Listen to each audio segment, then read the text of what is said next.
هندخل على محركات البحث من تليفوناتنا او من اجهزتنا عموما، وهنكتب هنا في البحث القدس، بس كلمة القدس، ونعمل بحث عن القدس. هيظهر لنا المهزلة للأسف اللي موجودة قدامنا، ودي أمر واقع بقت موجودة دلوقتي على محركات البحث. كتير مننا ما يعرفوش إنها موجودة للأسف. إحنا نقدر نعدلوها بكل بساطة. هنيجي على جنب كلمة القدس في 3 نقط هنضغطوا عليها.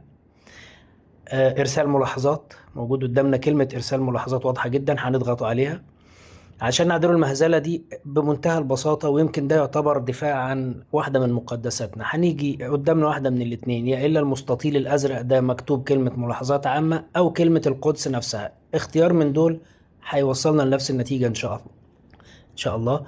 طيب هنضغط على كلمة مثلا ملاحظات عامة هنا في المستطيل الأزرق. هنيجي هنا على المحتوى غير دقيق. ادي المحتوى غير دقيق اللي هي الاختيار ده اهو، هنضغطوا عليه.